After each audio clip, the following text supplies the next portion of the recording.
Hola hermanos, el día de hoy, 8 de octubre del 2025, es miércoles de la 27ª semana del tiempo ordinario. Ya a la mitad de la semana 27 del tiempo durante el año. Hoy es día de Santa Thais, es una santa también famosa, y de Santa Pelagia de Antioquía. Hay otras Pelagias también santas. En este caso se trata de una mujer que, a ver, era cortesana, casi diríamos prostituta, que tenía una vida bastante disoluta, ¿no? Que se supone que esto es en el siglo IV, ¿ok? Eh, y resulta que, pues, famosa por llevar a la perdición a un montón de gente, pues, es decir, como me parece que era una excelente bailarina, además se enjollaba, era atractiva, ¿no? Era muy, muy bella.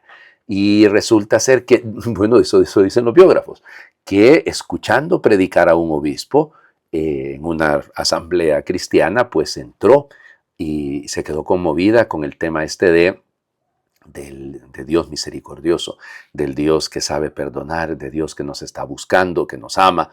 Y eso me le cayó como un rayo a la pobre, y bueno, no a la pobre, no, a la bienaventurada. Y entonces resulta ser y dicen que intentó ponerse a orar y no pudo, pero el obispo, que se llamaba Nono, le ayudó. Y entonces ella abandonó toda su vida pasada, ¿no? Vendió todo y se quiso ir al desierto. Abandonó Antioquía porque era de ahí donde ella estaba y se fue hacia el Monte de los Olivos, a Getsemaní. Y entonces estando allá, pues quiso vivir como una anacoreta. Lo que pasa es que era una mujer, oigan, y entonces se tuvo que disfrazar, se hizo pasar por un varón y se puso de nombre Pelagio. Y entonces de ahí viene toda la historia. Parece ser que nadie la reconoció hasta que se murió.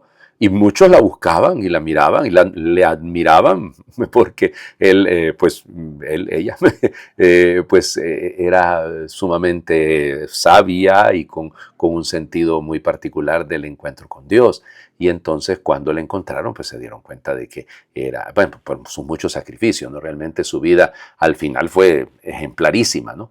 Y cuando se dieron cuenta que era una mujer, pues entonces se asustaron. Dicen que incluso los monjes que vivían ahí alrededor de Jerusalén dijeron, no hay que contar nada, aquí quedémonos calladitos, porque ¿qué va a decir la gente cuando se entere de esto? Y no, pues al final la gente se volvió un lugar de peregrinaciones y demás, y entonces la gente llegaba a Jerusalén y buscaba ir también a donde estaba enterrada Pelagia, que fue enterrada precisamente un 8 de octubre, de ahí viene lo de la celebración. Bueno, miren, nos encontramos con estas historias, no es la única que hay otras historias similares, la de Thais es bastante similar también, pero aquí, bueno, ¿qué es lo que tenemos? Seguramente hay un punto de partida histórico, ¿no? Detrás de todo esto.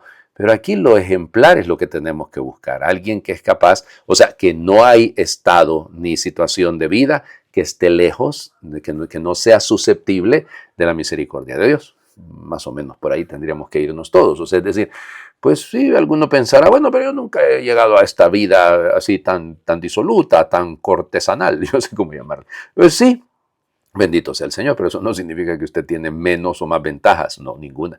Es decir, de hecho, acuérdense que los publicanos y las prostitutas les preceden en el reino de los cielos.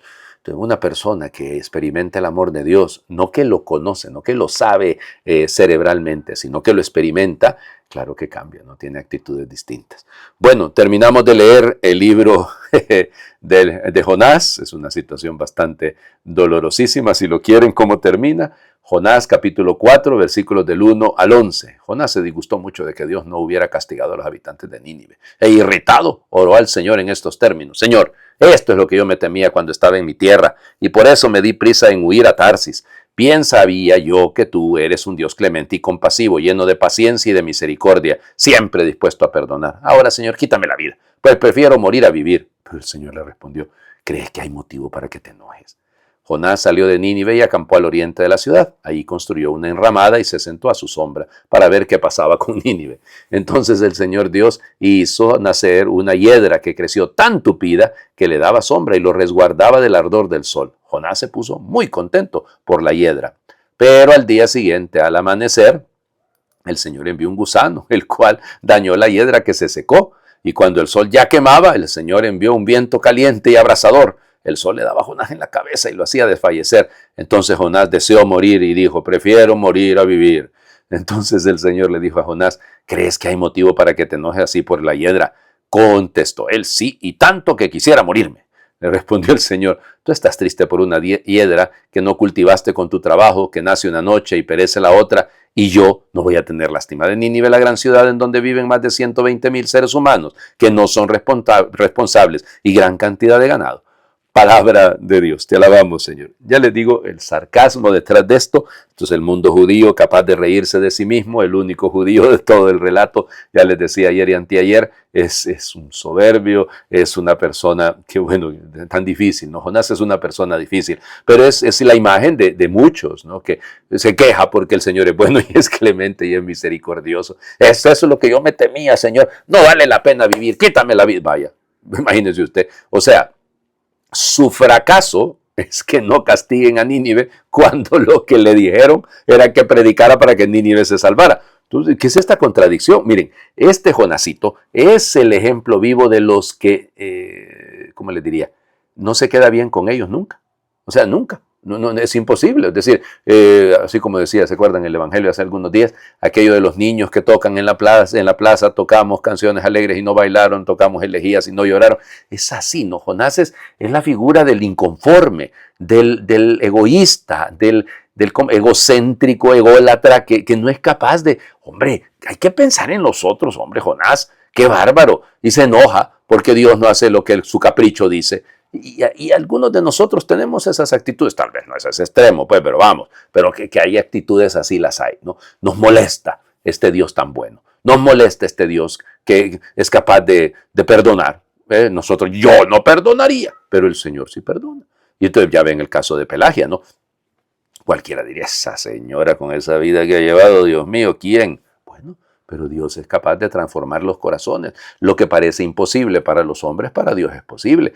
Y aquí el problema es que lo imposible se vuelve para Jonás una razón. 3 veces, oiga, 3 veces dice, prefiero morir a vivir, quiero morirme. O sea, puro niño caprichoso. Y hay que quitarle el juguetito, oigan, porque eso, pero repito, el problema es que este es un profeta. Por eso es que a algunos no les gustaba este libro como libro canónico, ¿no? Para que quedara ahí dentro del canon palestinense, ¿no? Y sobre todo el canon alejandrino no es ningún problema. Pero ya les digo, o sea, pero hay que reírnos de nosotros mismos, hay que reírnos de nuestros caprichos, hay que reírnos de nuestra soberbia, hay que reírnos de esta falta de humildad, de esta falta de dejar a Dios ser Dios, porque ese es el problema de Jonás. O sea, ese Jonás se pelea con todo, con la hiedra, con el calor, con el gusano, con el Nínive, con los ninivitas, con todo el mundo se pelea Jonás. Cuidado, cuidado, no nos vaya a pasar a nosotros una cosa similar. ¿Se acuerdan que ayer leímos un pasaje bello de la palabra de Dios en el que fuimos descubriendo? Miren, de hecho vamos leyendo textos que ya hemos leído, porque leyendo la parábola del buen samaritano, ahora leímos también la historia de Marta y de María, y ahora leemos la historia del Padre Nuestro, del Padre. Cuidado, porque no es nuestro, es la versión lucana.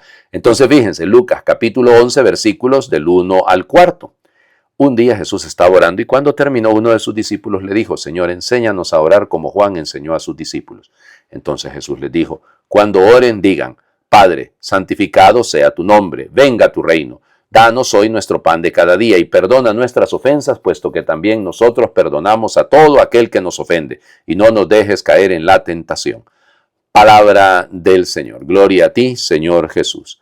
Bueno, aquí entramos en el problema. Recuerden que del Padre Nuestro también hay otra versión que es la de Mateo del capítulo 6, que es bastante distinta porque aquella tiene más que esta. De hecho, en la cantidad de palabras, aquella, evidentemente en griego, no pasan de 50 y aquí no llegan ni a 40. Ok, luego tenemos los elementos, ¿no? Allá es Padre Nuestro, aquí solo son 2 peticiones a Dios, allá son 3 en Mateo. En fin, ahí hay un montón de diferencias, ¿no? Ya las vamos a ir notando. Pero el punto de partida es precioso, ¿no?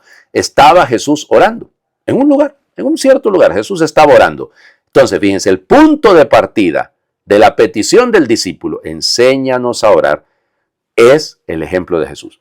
Esto es fundamental, ¿no? Piensen, los padres de familia, nosotros que tenemos responsabilidades de formación, es el ejemplo lo que mueve. El testimonio arrastra. Los consejos ayudan, pero no son suficientes. O sea, no son suficientes. O sea, ¿cómo oraría Jesús que provoca el deseo de orar? que provoque el deseo de aprender. Esto es fundamental, ¿no? Enséñanos ahora, es que estaba pensando en lo del domingo, aumentanos nuestra fe. Es decir, hay peticiones de parte de los apóstoles que nos deberían de parecer muy nuestras, ¿no? Es decir, vamos, esto de orar no sale tan natural, ¿no? O sea, no nos sale natural. Es decir, de hecho, ¿a quién le oro? O sea, el conocimiento de este que me ama, volvamos al caso de Pelagia, volvamos al caso de Jonás, ¿no? Que es una contradicción, es lo opuesto, pero ¿a quién me dirijo? Fíjense, me dirijo a un Dios que conozco, que es bueno, clemente, misericordioso, pero menos a que lo sea. O como, iba a decir como Thais, pero también como Pelagia, que sencillamente le costó orar a Pelagia, no le salió la oración, y no le salió precisamente porque estaba centrada en el dolor de ver cuán misericordioso era Dios con ella. Entonces, claro, entonces es duro, ¿no? Entonces el punto de partida de la oración es Cristo, es Él es el que nos enseña. Hay que dejarse enseñar, porque la oración, repito, claro que puede haber, ¿cómo les diría?, en el deseo humano trascender, entender que hay algo más, que hay alguien más. Todo eso está muy bueno, pero la oración como tal ya es un arte, ¿no? Si lo quieren, no es técnica, no es en el sentido de la práctica, claro que ayudan las técnicas, pero no son suficientes porque hay que descubrir a este Dios, que Jesús nos dice que es un Abba, que es un papá. Miren, o sea, para el mundo judío esto debe haber sido durísimo, ¿no? Porque normalmente ellos decían Adonai, para decir el Señor, y eso ya denotaba una lejanía, ya no una cercanía. El término Abba ya significa que ese es un Dios de familia. Es un Dios familiarizado con nosotros, que tiene una relación cercana con nosotros. Todo esto es muy importante. Pero antes de llegar a eso, me parece que es importante, me quedaba también, ya les digo, uno lee la palabra y se queda ahí como que dándole vuelta a alguna idea, ¿no? Miren, a mí lo que me llama la atención, por lo menos en esta ocasión, este año, meditando este texto, es que como Juan enseñó a sus discípulos a orar, quiere decir que ha debido haber una oración juánica, digo en el sentido de San Juan Bautista, que era propia de ellos, ¿no? O sea, nos pasa, es decir, hay oraciones, hay cantos que solamente los de la renovación carismática hacen, o que cantan ellos, o los hermanos del camino neocatecumenal, o los focolares, o los de, me explico, hay cantos, los de Jacuna, pónganle, que claro, hoy es miércoles en mi caso, los de Jacuna se reúnen aquí los miércoles en la parroquia. Entonces digo, qué interesante, ¿no? Hay cosas que son muy nuestras, nos identifican. Bueno, Juan el Bautista tenía una oración de identidad con sus discípulos. Y aquí se nos enseña a orar con la identidad del cristiano, del que sigue a Cristo. Esto es importante, ¿no? Entonces la identidad del cristiano es que se sabe hijo.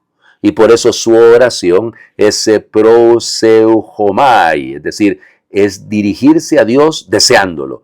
Es una acción, ¿cómo le diría?, confiada, pero es un deseo que nace de lo profundo. Y entonces a este didáscalos, a este maestro, le pido que me didaxón, que me enseñe a orar. El verbo es didasco. Y entonces, esto es una práctica, es una forma práctica, como quien, fíjense, no es transmitir información, es que este es el problema, ¿no? Porque entre nosotros enseñar pareciera más una cosa académica, ¿no? Cerebral. No. En el mundo hebreo, el enseñar es una transmisión de vida. Es un conocimiento vital. Y esto, perdónenme, pero no es cualquier cosa, es fundamental, ¿no? Y entonces, como Juan enseñó a sus discípulos, insisto, está este sentido de pertenencia, esta es la oración que nos identifica. Le aprendemos a Jesús, que llama, bueno, Lucas lo llama pater, ¿no? Pero es la traducción al griego del hebreo, del abba. Ok, es intimidad, insisto. Es confianza, no es distancia. Y sea santificado tu nombre. Cuidado aquí, a ser santo. No es que no le vamos a dar a Dios, sino que nosotros lo reconocemos como santo delante de los hombres. Eso es santificar su nombre. Ese es el reconocimiento de Él. Por eso el verbo agiazo, de ahí viene agios, que es santo, ¿no? De santificar, es hacer conocido su santidad entre los hombres. Santificado sea tu nombre, que se conozca que tú eres el santo. Y luego, evidentemente, que venga tu reino. Que venga tu reino. Acuérdense que hágase tu voluntad en la tierra como en el cielo. No está en Mateo, no está en Lucas. Pero insisto, ese pedir, esa santidad, ese reino que venga, cuando estamos pidiéndolo. Y luego, lo que sigue, ¿no? Las peticiones que son más reducidas también en Lucas, que Danos hoy nuestro pan de cada día. Acuérdense, ya se los he dicho varias veces, el epiousium, es decir, el viático, lo que necesito para el día de hoy. O sea, no estoy pidiendo para acumular. El artón, el artos, el pan, pues, que sí tiene, sin pan, no solo de pan vive el hombre, sino de toda palabra que sale de la boca de Dios. Sí, claro. Pero el pan es un elemento de sostenibilidad en la vida, ¿no? Para nosotros tiene sentido eucarístico también. Entonces, es importante, ¿no? Ya les digo, no existe este pan cotidiano, el pan de cada día, es legítimo esto, ¿no?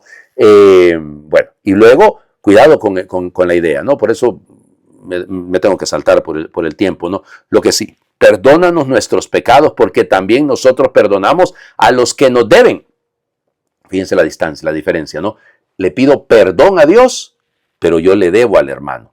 ¿No? Más o menos como se acuerda en el Evangelio de siervos inútiles del domingo pasado. Bueno, entonces hay que hacer lo que tenemos que hacer. Entonces aquí entra un elemento importante, ¿no? El afemí, es decir, perdóname, libérame, porque todo perdón es una liberación. Yo soy esclavo de mis rencores, de mis resentimientos y pido esa liberación.